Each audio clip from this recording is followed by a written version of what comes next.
Welcome back to another episode of Clinical Veterinary Recruiting Insights. I'm your host, Brad McMillan of RPM Research. Listen, in this episode, I wanted to talk more to the hiring managers, more to those individuals that are trying to hire clinical veterinarians onto their team. Some of those individuals may be veterinarians themselves, some of them may not. So this may be for other people on your hiring team. Just not everybody knows. So wanted to share some of this. So timing, sometimes timing can be everything. So what I'm referring to in this specifically is new DACLAM vets, diplomas of the American College of Laboratory Animal Medicine. So if you're looking for a newly minted DACLAM lab animal vet, you need to start looking in February or March, potentially even sooner. Maybe even ALAS in the fall, start looking. Now, many of the programs end in, September, August, late start, some of them, June, July. But many of the individual programs do allow their residents to commit and take jobs earlier. So although you're going to have a delayed start date, if you're weighing the options months ahead of time and you want to be one of the first people to talk with them and to make that good impression, the rule of thumb is start early.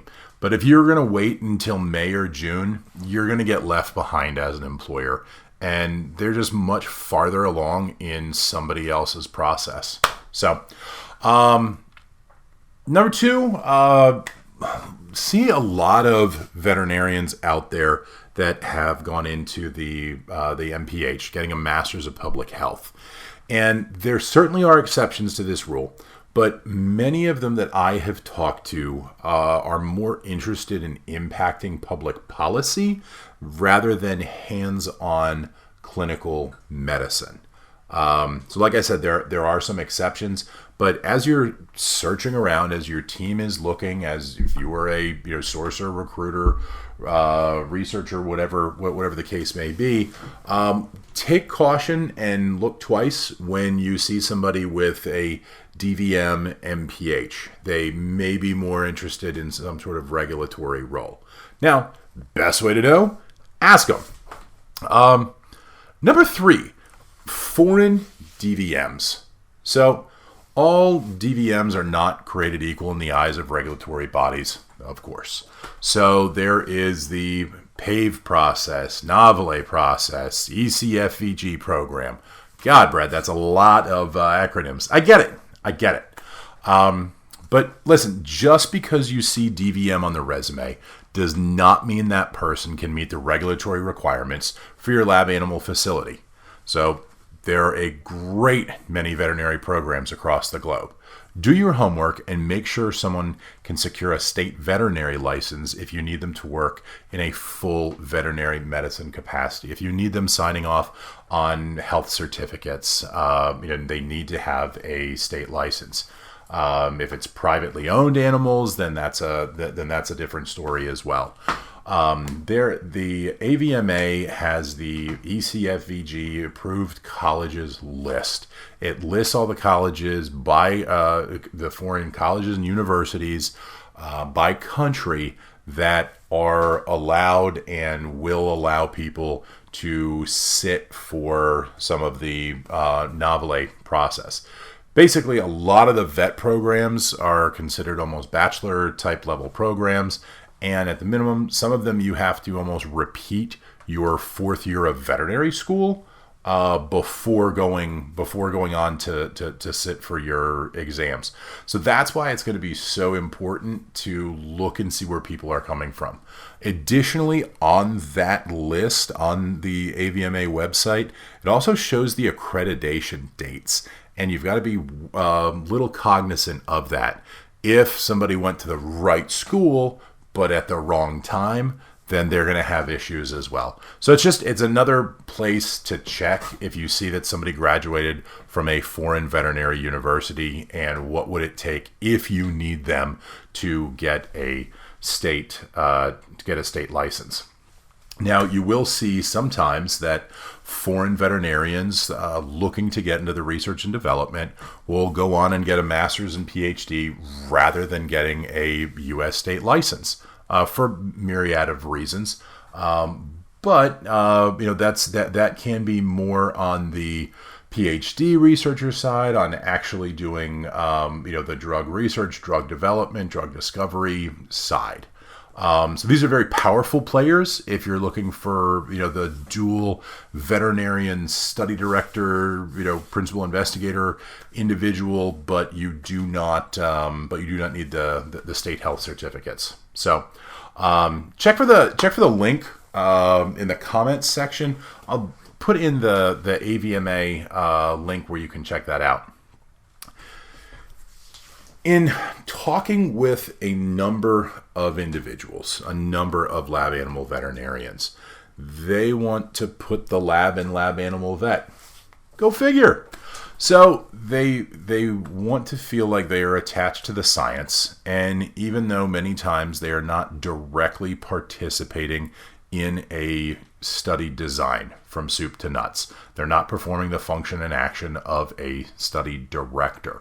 However, oftentimes when talking with individuals that want to be involved in research, you've got to broaden that conversation, get a better understanding.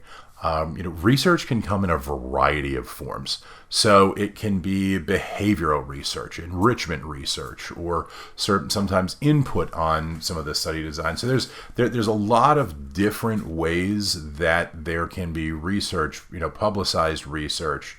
So just as you're hiring these veterinarians and you're having these interview conversations, just be cognizant of that, ask the deeper questions, get a better understanding of what they mean specifically within research.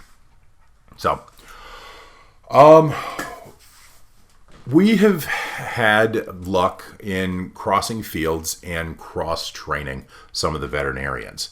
And this is in working with some of the individuals that are classically trained and experienced in companion animal veterinary medicine.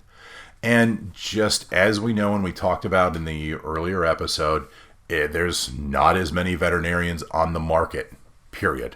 We're down, 39%.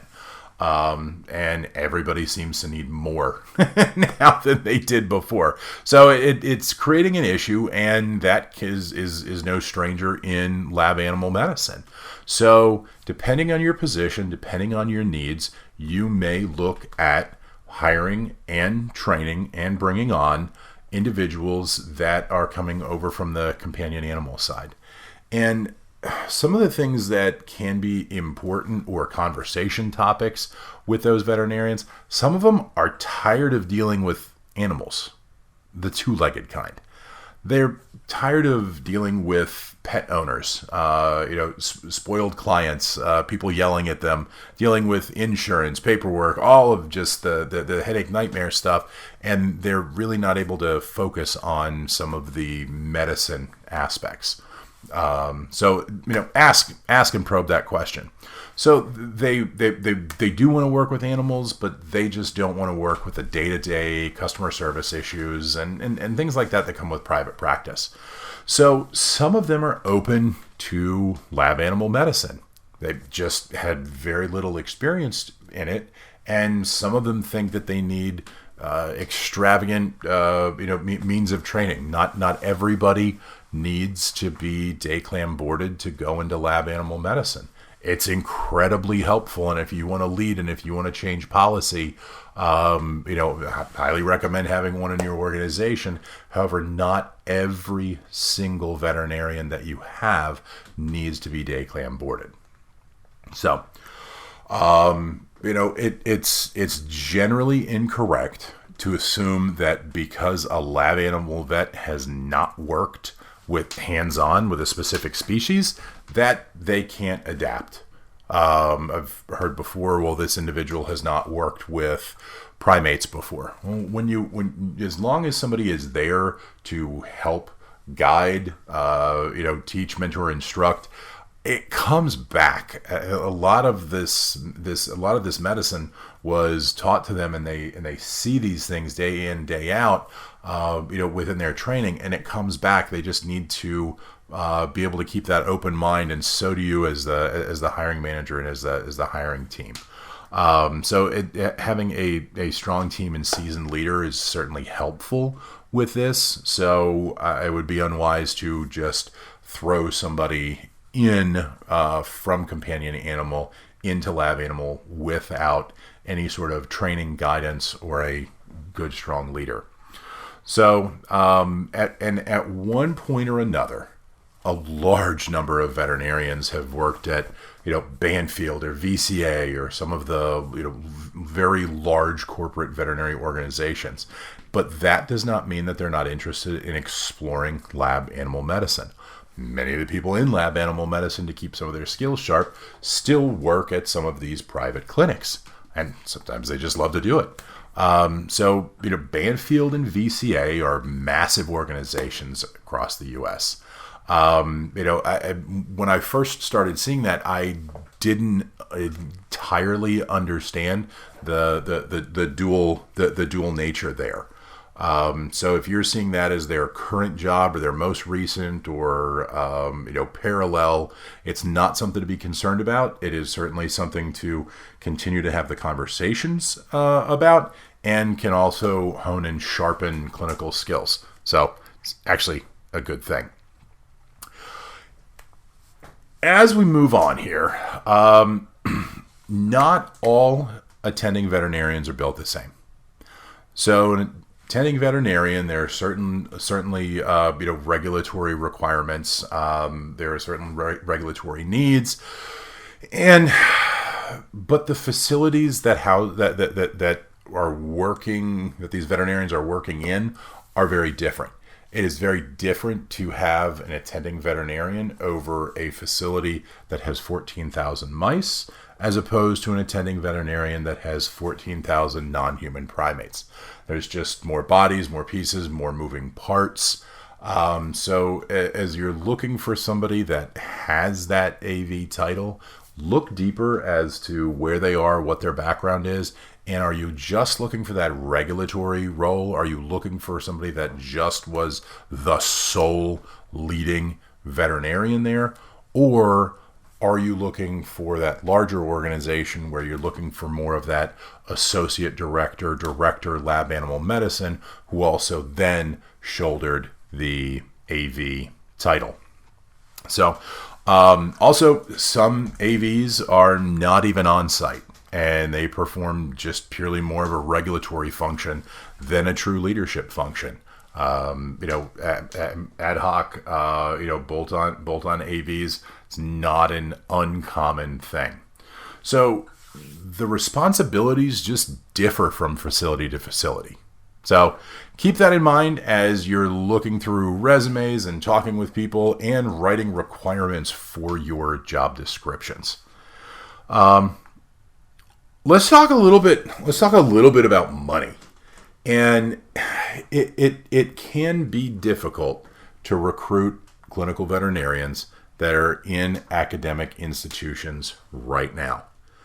So it oftentimes, with scientists, can be a decent thought to bring them out of academia into industry. I mean, industry's fun, industry's different. Why not? Come on over to industry. The water's just fine. It can be a unique challenge if you don't know what you're doing and you don't know what you're looking for. There are a number of clinical veterinarians that get into academia and find out that there is a specific benefit of the tuition forgiveness program.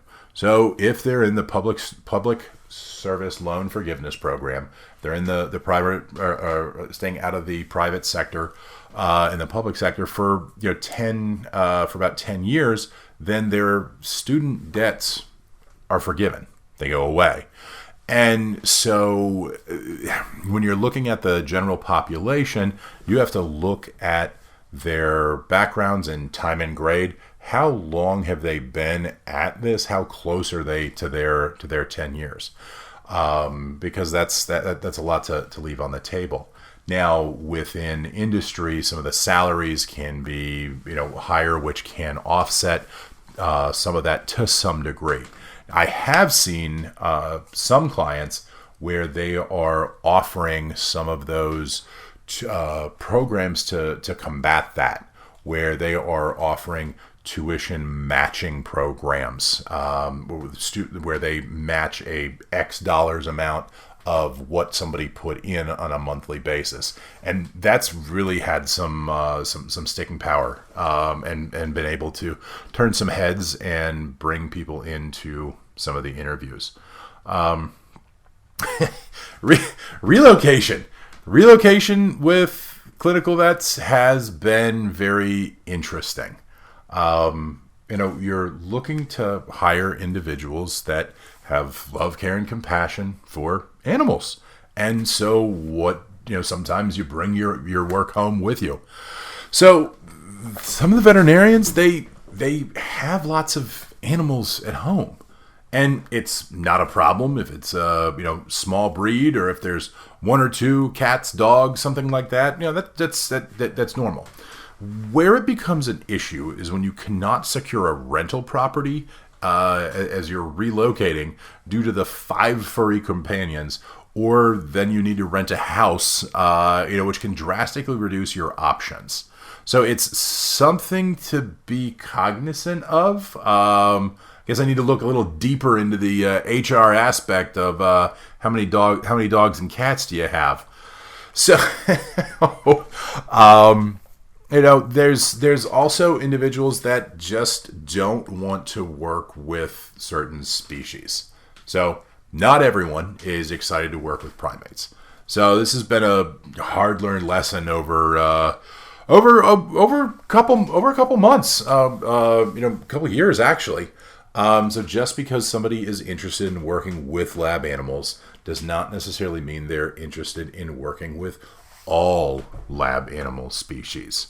So keep that in mind. We talk with some of our clients about vet benefits, and it at some point should be well ingrained. This is what you need to be able to be even minorly competitive in this market. So if your organization is not prepared to offer continuing education allowances to your clinical veterinary staff, you're behind the curve. So some of the standard package is reimbursement for the state license, for the DEA registration, for conference allowances, and for CEU credits. So it's honestly easiest to let them go to a conference and help them get it out of the way. And a lot of times they're coming back refreshed and coming back with new ideas. Make sure that you're not putting that burden on your veterinary team. That's something that is benefiting you as an organization. So that's something the organization should be paying for. We started the conversation talking about some of the lab animal residents and some of the lab animal boards. As you're looking to potentially bring them on, bring a resident, that is, they're allowed to go into industry and get these positions, but many of them still have to study for the actual exam, which is a massive undertaking. So time should be allowed and set aside for them to study for the boards. And of course, there's many benefits in your program to having a day-clam boarded lab animal vet.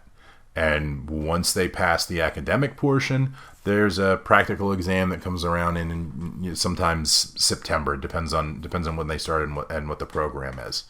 So I've seen people offer 1 day a week to study for exams, and then up to a week off prior to the exam. So that can be 3 months, 6 months, 9 months beforehand. You'd get to take that 1 day off. Now that can be a day totally off, or you're working 4 10s on the other days.